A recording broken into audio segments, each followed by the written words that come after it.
Hi అండి 2025 ఫిబ్రవరి 4వ తేదీన రథసప్తమి రాబోతుంది. ఇది సూర్యుడు పుట్టిన రోజు. అయితే ఈ రోజు ఆడవారు ఈ రంగు చీర కట్టుకుంటే చాలు ధనం దూసుకు వస్తుంది, భర్త సంపాదన విపరీతంగా పెరుగుతుంది, అద్భుతాలు జరుగుతాయి, మీ జీవితం అద్భుతంగా మారుతుంది.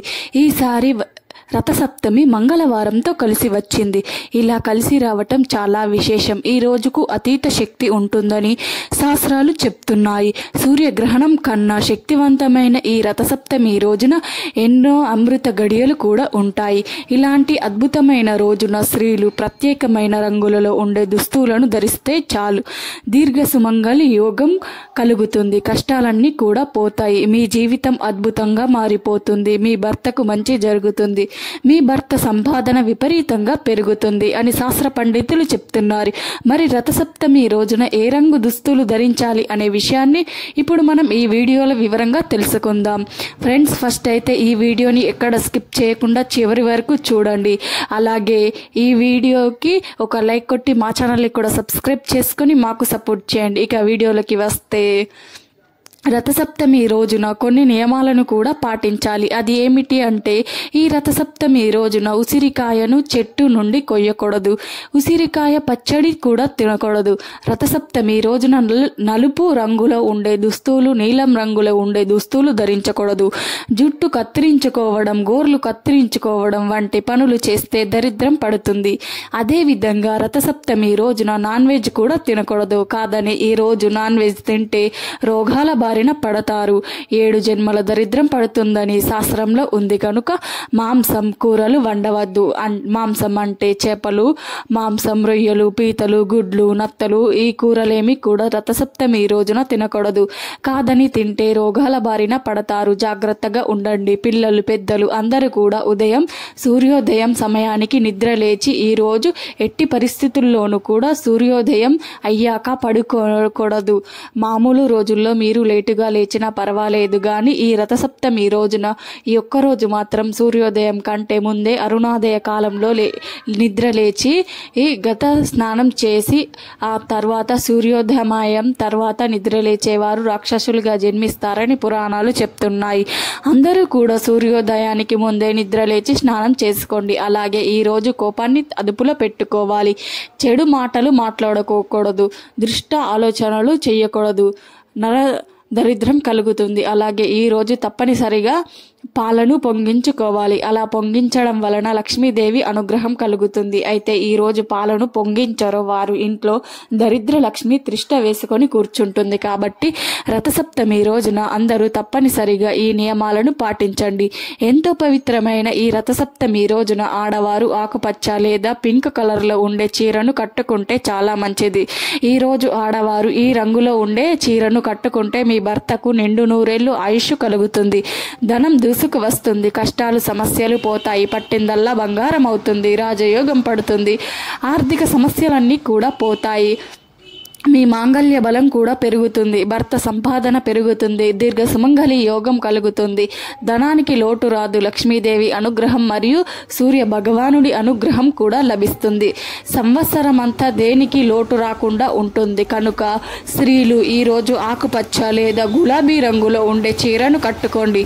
చీర అనే కాదు, డ్రెస్సులు వేసుకునే వారు కూడా ఈ రథసప్తమి రోజున ఈ రంగులో ఉండేవి వేసుకుంటే మంచిది.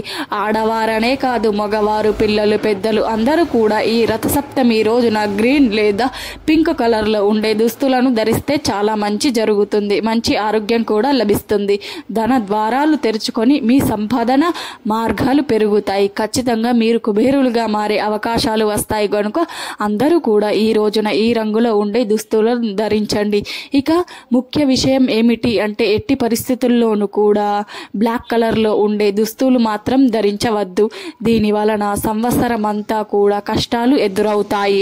కనుక మీరు ధరించే దుస్తులలో బ్లాక్ కలర్ మిక్స్ అవ్వకుండా చూసుకోండి. కాబట్టి అందరూ కూడా రథసప్తమి రోజున గుర్తు పెట్టుకొని ఈ రంగులో ఉండే దుస్తులను ధరించి సంవత్సరం అంతా సూర్యుడి అనుగ్రహంతో ఆరోగ్యంగా ఆనందంగా జీవించండి. సూర్యుడు ఉదయించడానికి 48 నిమిషాల ముందు సూర్యుడిని మందేహ అనే రాక్షసుడు ప్రయాణించకుండా అడ్డుకుంటాడు. ఆ సమయంలో ఎవరు సూర్యుడి బలం పెరగడానికి ఆద్య హృదయం, సంధ్యావదనం లేక సూర్య ఆధారణ చెయ్యటం ఇవేమి చెయ్యలేని వారు 4 దోషులతో నీరు వదలాలి. ఆజ్యం ఇచ్చి నమస్కారం చేసుకుంటారు వారికి సూర్య అనుగ్రహం విశేషంగా లభిస్తుంది. ఎందుకంటే సూర్యుడు నమస్కార ప్రియుడు. పూజలేమీ అవసరం లేదు. భక్తి శ్రద్ధలతో ఆయనను నమస్కరిస్తే చాలు, ఆయన అనుగ్రహాన్ని కురిపిస్తాడు. కనుక రథసప్తమి రోజున అందరూ కూడా సూర్యునికి ఆద్యం వదలండి. ఆదిత్య హృదయం పారాయణం చేయండి. ఇవేమీ చేయలేకపోతే కనీసం సూర్యుడిని చూస్తూ ఒక నమస్కారం చేసుకోండి. చక్కటి ఆరోగ్యం లభిస్తుంది. సౌరమానం ప్రకారం ప్రతి సంవత్సరం మాఘమాసంలో శుద్ధ సప్తమిని రథసప్తమిగా పరిగణిస్తారు.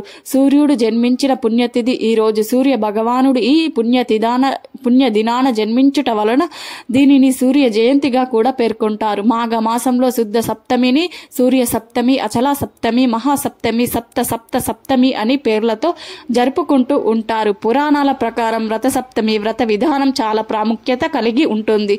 ఓసారి ఈ వ్రత విధానాన్ని, వ్రత ఫలాన్ని గురించి అడిగిన ధర్మరాజుకు శ్రీకృష్ణుడు ఈ విధంగా తెలిపాడు.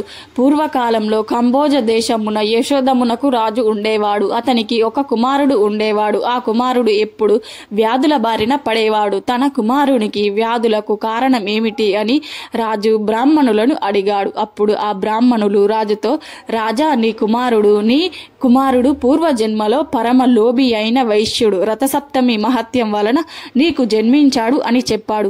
బ్రాహ్మణులు అలా చెప్పారు. ఏ వ్రత ఫలమున ఇతను నీకు కలిగెనో అదే రథసప్తమి వ్రతము చేసి పాపం నశించి చక్రవర్తి అవుతాడు అని ఋషులు చెప్పగానే రాజు అలా చేశాడు. దీనితో తగిన ఫలితం జరిగిందని ధర్మరాజుకు శ్రీకృష్ణ పరమాత్ముడు తెలిపాడు. ఇక ఈ రథసప్తమి రోజున అరుణోదయ కాలంలో ఆకాశంలో నక్షత్రాల కూటమి రథ ఆకారంలో ఉంటుంది. ఇలా రథ ఆకారంలో నక్షత్రాలు ఉంటే రథసప్తమిగా చెప్తారు. అందుకే ఈ రోజున అరుణోదయ వేళల్లో సూర్యుడికి ప్రీతికరమైన 7 జిల్లేడు ఆకులు, 7 చిన్న రేగి పళ్ళను శిరస్సుపై గాని లేదా భుజాలపై గాని పెట్టుకొని రెండిటి మీద పెట్టుకొని స్నానం చేస్తారు. ఇలా స్నానం చేయడం వలన 6 ఆరోగ్యాలు సిద్ధిస్తాయని, 7 జన్మలలో పాపాలు పోతాయని గడ్గ మహాముని ప్రసవించాడు. ఎవరైతే ఇలా జిల్లేడు ఆకులతో రేగి పళ్ళతో స్నానం చేస్తారో వారికి 7 జన్మల పాపాలు పోతాయి. మన జీవితంలో 7 రకాలైనటువంటి పాపాలు చేస్తాడో ఆ పాపాలు కూడా ఈ రథసప్తమి స్నానంతో పోతాయి. ఇంతకీ ఆ పాపాలు ఏమిటంటే ఈ జన్మలో చేసిన పాపాలు, జన్మల్లో చేసిన పాపాలు, తెలియక చేసిన పాపాలు, తెలిసి చేసిన పాపాలు, మనసుతో చేసిన పాపాలు, వాక్కుతో చేసిన పాపాలు, శరీరంతో చేసిన పాపాలు, ఈ 7 పాపాలు రథసప్తమి స్నానంతో హరించకపోతాయి. అసలు జిల్లేడు ఆకును రేగి పళ్ళల్లో తలపై భుజాలపై పెట్టుకొని ఎందుకు స్నానం చెయ్యాలో చాలా మందికి తెలియదు.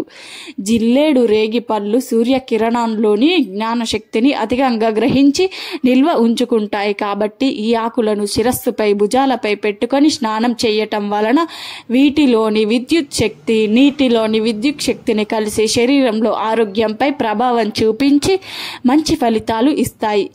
కనుక అందరూ కూడా ఇలా చేయండి. మా వీడియో నచ్చితే లైక్ చేయండి, షేర్ చేయండి, మా ఛానల్ని కూడా సబ్స్క్రైబ్ చేసుకోండి.